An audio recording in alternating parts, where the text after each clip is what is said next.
to lesson 3A-8, solving by factoring. Our learning target today is going to be that I can solve quadratic equations by factoring. Now we don't have a vocabulary today, so we're going to go ahead and jump straight into the lesson. We talked yesterday about solving when we had an x squared term that was all by itself and that we didn't have any other x's. Unfortunately, it's not always going to be that easy for us. Usually quadratic functions are going to be trinomials that are going to have both that x squared term and the x term. So we are going to have to look at some other ways that we could solve quadratic equations. Now we're going to have to pull back on all those lessons that we learned in lessons 2 through 6 and look at all those factoring skills that we learned. We're going to pull in factoring out a greatest common factor. We're going to factor when a is equal to 1. We're going to factor when a was not equal to 1. We're going to look at differences of squares. We're going to look at perfect square trinomials. And we'll have to use all those different methods to help us factor these, which are going to allow us to eventually solve these quadratics. So let's go ahead and look at some notes. We're going to have 4 steps for solving quadratic equations using factoring. The first thing we always want to do is make sure each equation is equal to 0.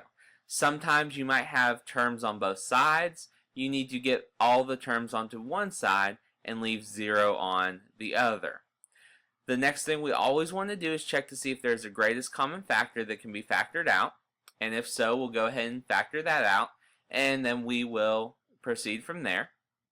We are then going to factor the trinomial, whether it be our original or whether we have been able to pull out a greatest common factor. Regardless, either way, we're going to go ahead and factor it from there. Now, what we're going to do after that is going to be what's a little bit different than what we've done in the past. Our next step is going to be that we're going to set each factor equal to 0. Now, the reason that we set each factor equal to 0 is because of a multiplication property that we have become very familiar with, and that's where if we multiply anything by 0, we're going to get 0, whether it be 4 times 0, whether it be 100 times 0, whether it be pi times 0, whether it be 1,234 times 0. Anything times 0 is going to give us 0 when we are multiplying. So if we have either factor, let's just say we had one that was x plus 3 and one that was 2x minus 2. If either one of these is equal to 0, that means our whole answer is going to be 0. If this one ended up being 0, we would have 0 times 2x minus 2, which would give us 0. Or if we had the x plus 3 and the second one ends up equal to 0, that would give us 0 as well. So that's going to be why we set each factor equal to 0. And then our last step is going to be to solve each equation. And we will take a look at what that looks like. So, in our first example, we are given x squared plus 3x minus 18. We are going to want to factor this. First off, well, let's go back and review our steps real quick first. We want to make sure the equation is equal to 0. Our equation is equal to 0, so we know whatever we factor is going to be equal to 0. We want to see if there's a GCF.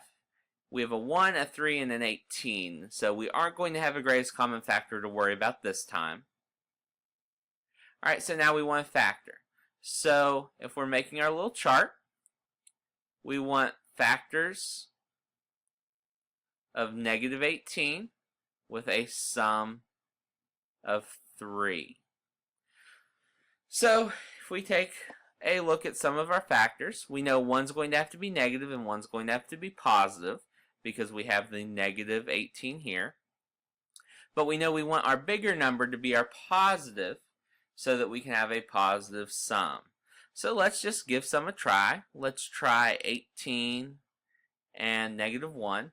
That is, of course, not going to give us a sum of 3. It's going to give us a sum of 17, so that's not what we want to do. Thinking of some others, we could also do a positive 9 and a negative 2. That's getting us closer. It's going to give us a sum of 7. Let's try a positive 6 and a negative 3. 6 plus negative 3 is going to be a positive 3, So that is going to be what we're going to have. So we are going to go ahead and put our x's in, since this is a leading term with a equals 1. And we know we're going to add 6 to one factor and subtract 3 from the other. So up until this point, we haven't done anything new, anything different from lessons 2 through 6. If we go back and look at our notes though, we now want to set each factor equal to 0. So I'm going to set the first factor equal to 0, x plus 6 equals 0, and I'm going to do the same thing with the second. I'm going to do x minus 3 is equal to 0. So now I have two different equations. They're going to give me two different answers. So these are pretty simple equations, and most of these equations that you get when you factor should be either just one or two step equations, so they shouldn't be that difficult. But if you need to review it all, feel free to look back at Unit 2A where we solved the equations. So in the first one we are adding 6 to x, so we would need to subtract 6 from both sides. So we get x equals negative 6. And if we were to do the other side, the other equation, we would have to add 3 to both sides. So I would get x is equal to a positive 3. So I actually get two answers for this. Just like when we took the square root, we got two different answers there. And x is going to be equal to negative 6 or positive 3. And what these are telling me, what these answers are, is what values for x that this quadratic is going to cross the x-axis, where our zeros or our solutions are. And if we look at the graph that's in your notes, we can see that at x equals negative 6, we are crossing the axis right there. And at x equals 3, we are crossing the axis right there. So what we've just found is these points right here. And I'll just highlight them just once to draw a little attention to them. Here and here. So again, just to review, we're factoring just like we normally would. Alright, the big difference here is just that we're going to set each factor equal to 0 and solve our equation from there. Alright, let's go ahead and look at a second example. So we are given 4x squared plus 20x minus 24 equals 0. We're set equal to 0, so we're good on that step. Now our next step, remember, was to look for a greatest common factor. Alright, I have 4, 20, and negative 24. All of those are divisible by 4, so I can go ahead and pull out a 4 and see what I'm left with. I still want it equal to 0. So if I pull out that 4, I'm going to have an x squared plus 5x minus 6. And now I'm going to factor from there. Now I want to make sure I don't lose that 4 when I'm factoring. Alright, so let's go ahead and set up our chart. So that's a little crooked, but we can work with that. So we want now factors of negative 6 with a sum of a positive 5. So we know from our signs we're going to want a negative and a positive. And we're going to know that we want our positive number to be the bigger number. So let's go ahead and try some factors of 6 and 1. We don't have that many to choose from. We have a 2 and a 3. Now one of those is going to have to be negative. We want our smaller number to be negative, so let's try that. If they're both positive, that would add up to be 5 and give us what we need. But since we had that negative 6, we wanted to make sure that we have a negative 6 product. So it's going to be a negative 2 plus 3, which is a positive 1, which is not going to work. Alright, so let's try a positive 6 and a negative 1. A positive 6 and a negative 1 is going to indeed give us a positive 5. So we can break this down into x plus 6 and x minus 1 equals 0. Now we want to set each factor equal to 0. So we would have 4 equals 0 because that's one factor. X plus 6 equals 0 because that's our second factor. And x minus 1 equal to 0 because that's our third factor. Now I will come back to this one here in a second. But I want to go ahead and focus on these two that have our x's. Now, these are both simple equations. All we have to do on this one is subtract 6 from both sides, and I get x is equal to a negative 6. And all I have to do on this side is add 1 to both sides and get x is equal to 1. So I have x equals to negative 6 or x equals 1. Now let me go back just for a minute here to 4 equals 0. Now you'll notice we don't have any variables in this one. So there is nothing we can do to plug into this to change what this is going to be. And we know that 4 is definitely not equal to 0. So what this is similar to is when we were solving equations in 2A2 and 2A3 and 2A4, where we were eliminating our variables and we got two numbers that weren't equal to each other. Now if you remember that, we would put no solution. Alright? Now, since that's no solution, we don't have to worry about that. So what we're going to find is that when you have a greatest common factor, that's not going to play into our zeros once you factor it out. It will affect what we're factoring, but it won't provide us a solution of its own.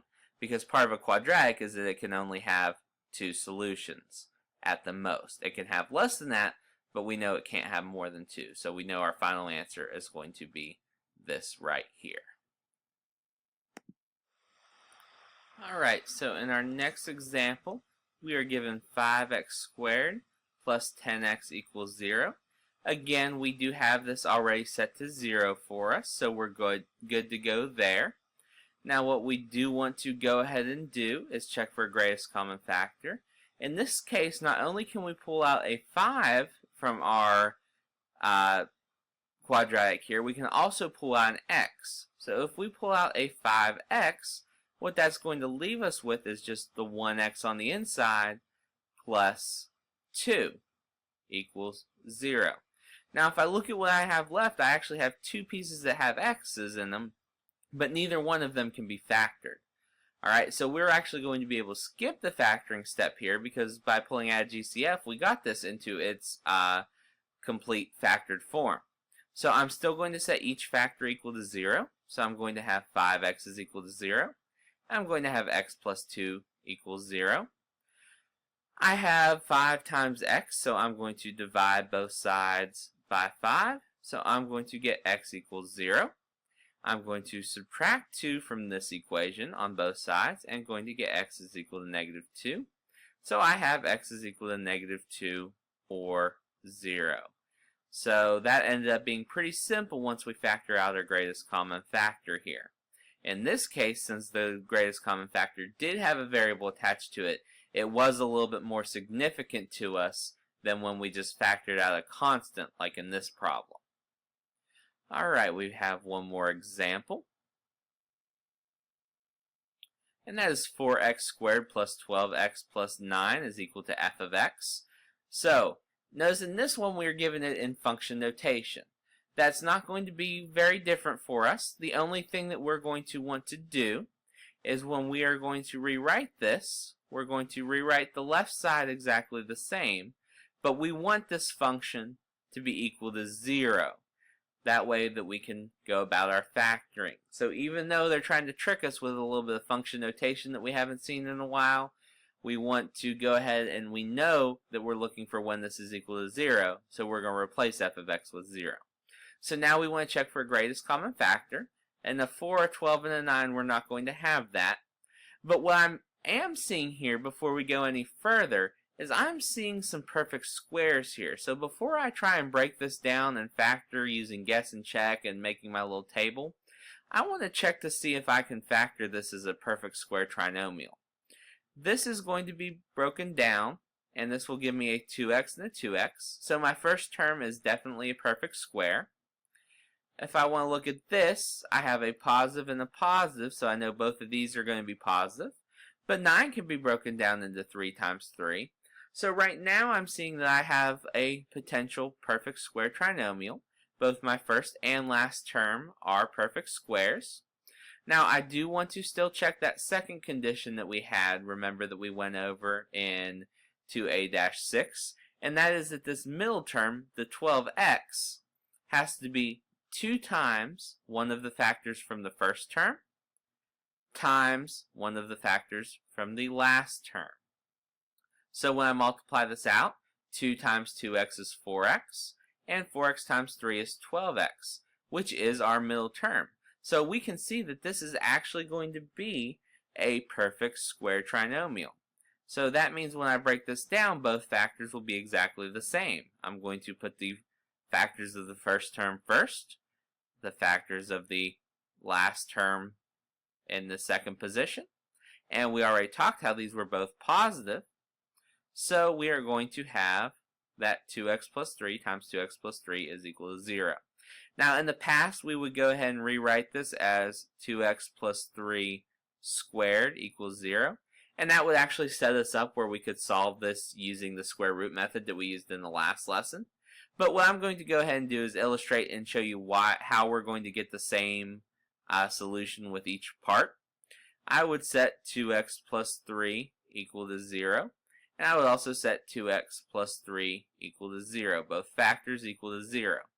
Now this one's a little bit different. We have a couple extra steps that we didn't have before.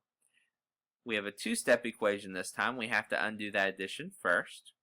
So we would have 2x is equal to negative 3. Now that 2 is multiplying the x, so I would have to undo that with division. So I'm going to get x is equal to negative 3 halves over here. Alright, and just to give us a little separation, I'm just going to draw a little line to separate these two. Now I would go about solving this in a very similar manner. I would subtract 3 from both sides. I get 2x is equal to negative 3. And I divide both sides by 2. And I get, look at that, the same thing. X is equal to negative 3 halves. So since our factors were the same, our solutions are going to be the same. So in this case, we're only going to have one real solution. And that's going to be x is equal to negative 3 over 2. So this quadratic is going to look something like this, where it's going to come down and just touch the x-axis once at negative 3 halves and turn right back around and go back up instead of crossing twice. So we have our final answer, x is equal to negative 3 halves. There is an application for this lesson, application 2A-8, so make sure you pick that up from the Algebra Embassy. Make sure that you watch the video below here. That way you have an idea of what's going on in the application, and then go ahead and prepare for your mastery check. Alright, see you guys in 2A10.